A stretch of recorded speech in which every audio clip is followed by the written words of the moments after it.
Hey guys, welcome back to another tutorial. Today we're in UDK again. We're going to go over some more camera properties that are available in the cameras for your animations and Matinee within UDK as a tool. So a video before this we talked about vector properties, so that included the colorize option, the highlights, the midtones, and the shadows. Uh, Check the link that's going to be somewhere on screen. It's going to show you those properties for the camera. But this video is going to go over more some of the scalar properties. And those include like depth of field, things like bloom, things like anything that's in the camera properties um, that are not vector based. So bloom scale, bloom threshold, uh, depth of field, all these different values for that, motion blurring, things like that. We're not going to go over every single one of them. We're just going to go over some of the more commonly used ones. So I already have a Matinee set up for this, and the Matinee just kind of changes colors and stuff like that. You can kind of see it. So that's it. Now we're going to add some different depths of field, bloom, stuff like that to it. So uh, let's get started. So we have our camera here. We're going to go back into Kismet. We're going to go back into Matinee. And then under main camera is where you're going to find all these options. So if you right click on main camera after you've created it, you can have options like vector and then float plot properties, same thing as scalar. You have a bunch of these. You have bloom scale, bloom threshold, kernel size, depth of field, everything like that. So, well, first what we're going to do is let's go ahead and set up bokeh depth of field. Bokeh depth of field is pretty cool. So before we can even do that, we have to switch the render. You have to switch your renderer to DirectX 11 to get that to work at all. And the next thing you gotta do, you gotta go into the camera properties. And then you just gotta find depth of field bokeh texture. Make sure you have that checked. And then in the content browser, either in the engine folder or just the UDK game folder, you should be able to find a bokeh thing. So yeah, so under UDK game is where you'll have more of them. So we'll just choose this one. Actually, I like the one they made. We'll go with the one in the engine one, the circle. So let's plug that in. So now we'll first start out with the bokeh depth of field options here. So let's right click, go to float property track. And we gotta turn a couple things on. First we gotta do depth of field, focus distance, and also we need to do depth of field, focus inner radius. So we'll have them start at the beginning here. So right now in our camera you can already see the depth of field working. So let me get that out of the way real quick. So right now depth of field is just consistent.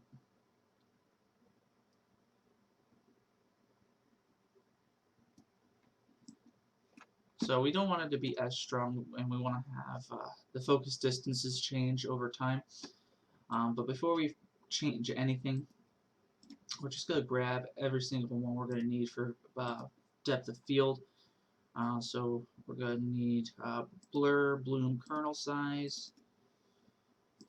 We're going to need fall off exponent. And we're going to also need blur, kernel size. That's all the ones we're going to work with right now. So the actual kernel size, that can change basically how big the actual bokeh kernels are. So if we make this 64, as you can see, it's really, really, really blurry. So let me put that like 5 seconds in.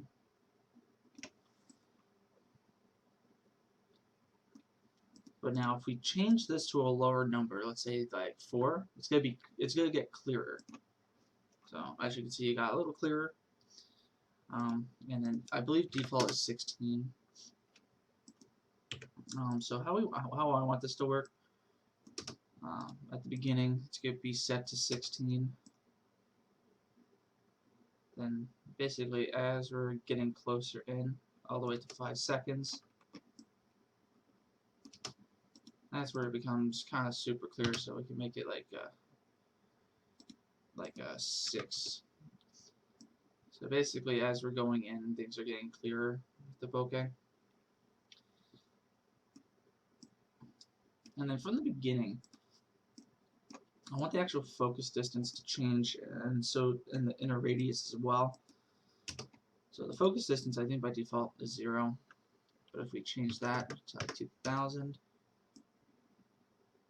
as you can see, 2000 units in front of us is what's in focus, and everything past it is blurry. So you can make that a larger distance if you wanted to, so more in front of you is clear. Or what I like to do is just make it 2000, but then we can change the fall off exponent. Try like 128. See if that makes a difference. No. Let's try 512. No, that's way harsh. Let's try 2.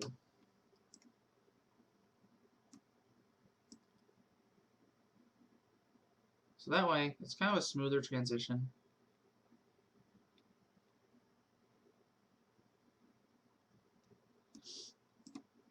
Okay. And now we gotta work with the inner radius here. By default, I think it's set to 2000. Let's make this 5000. That way, it's not too crazy. Actually, let's make that a smaller number. 1500. Yeah. And then about halfway through it, about 3 seconds in, change that to 2500.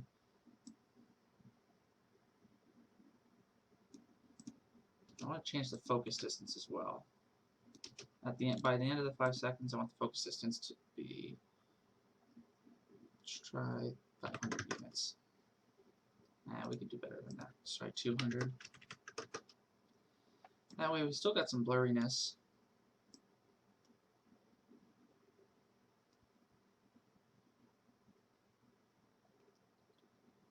So we got it going in, it's kind of blurry. And now the bloom kernel size, like I said, we want to keep this small.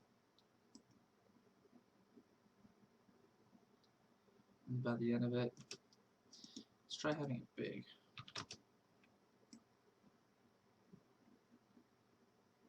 So that's for bloom. You're not really going to see a difference too much unless you're looking at the sun directly or anything that's reflected strong light on it. So that's fine. So let's make that 32 from the start. About halfway in.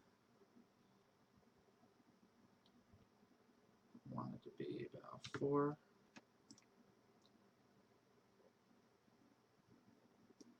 And by the end of it, take it back at 16.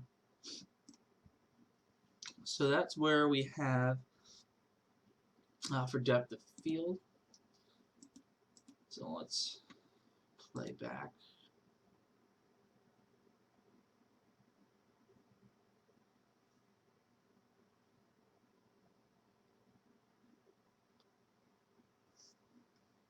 So we got depth of field going. You know, it's not the fanciest thing in the world. Just want to show you these properties so you can actually use them. Definitely want to do more tweaking, whatever cinematic you're doing to get depth of field correct. But that's just a quick preview of that. So let's move on. Let's try and do some other ones. Basically, if you look down here, you're going to see one. It's going to be scene desaturation.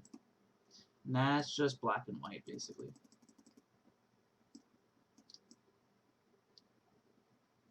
So if we hit a keyframe, We set that to 1. We're going to be in black and white.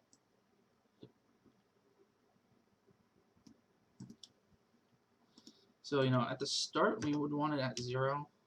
And by the end, if you want it to be any form of desaturation, like 0.5, or maybe even something less noticeable, like a 0.1, you can kind of see it. But scene desaturation, it's only one real use if you want something to be black and white.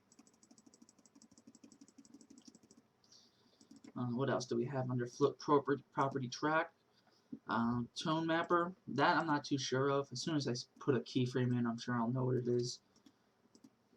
I'll set it to a ridiculous number.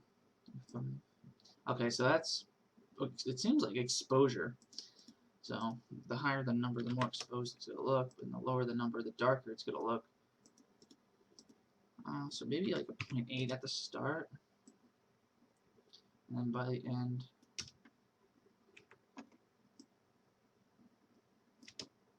maybe like 1.2.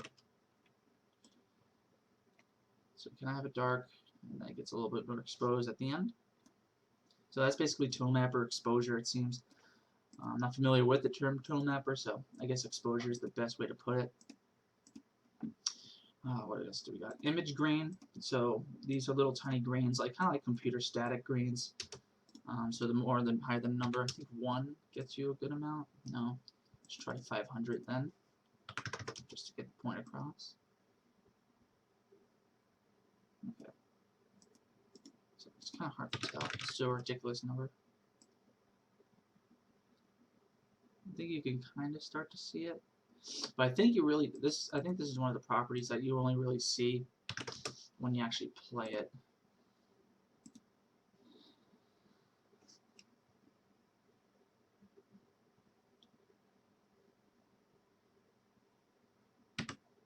Interesting.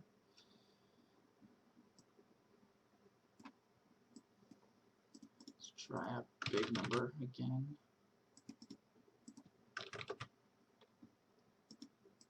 Let me use a giant number.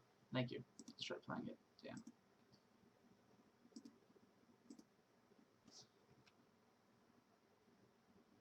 Okay, so based on that, it doesn't look like image grain scale is doing anything for us here right now, so we'll ignore that property. Let's go back to float property track, and there's a couple more we can do. Bloom scale is going to be pretty obvious. So at the beginning, bloom scale, I think it's set to 1. Let's change that to 15. And it's going to be really bloomy on the parts with light on it. So let's change that to 2. And let's change it to 5 here, just so we get a cool bloom, boom. And then by the end of it, we'll go to 1.2. So we can get a big exposure and then back to normal. So bloom scale is pretty good, especially if you want things to shine. If you have any emissive properties like the sun, or anything that's like a static mesh that has an emissive property on it too, that can do it too. What else do we got? Bloom threshold is another one that's available. So the threshold reduces, I guess, the extent of your bloom scale. So right here, where it's super bloomy, you set this to a high number, it's going to reduce it. So if we change that to 2, we'll see it reduced. So 1 is oh, that's really exposed, but 1.2 kind of reduces it just a little bit. This way you can tweak exactly how bright you want it to get. Maybe at the beginning, there's not a lot of thresholds, like 0.1 or 0.4 or something.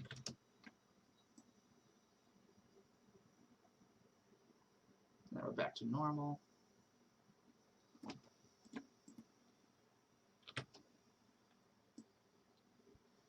What else do we got? Float property. You can do motion blur. So motion blur amount. So basically, when the camera's moving, you'll get a blur effect. So let's change that to 50.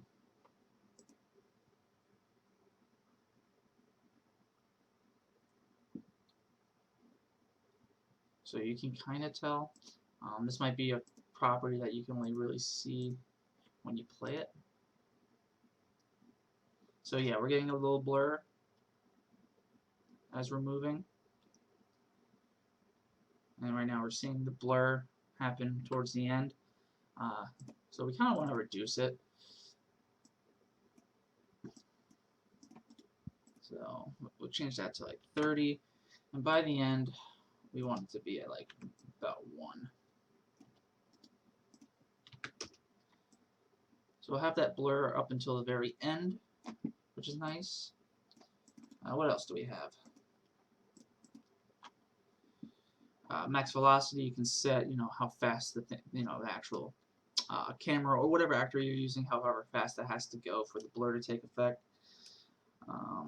Motion blur camera rotation and camera translation. So right now our camera doesn't really rotate, but it does translate. So maybe at the beginning,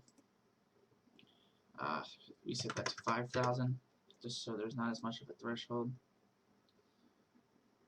And then maybe by towards the end, we put that back to 10,000.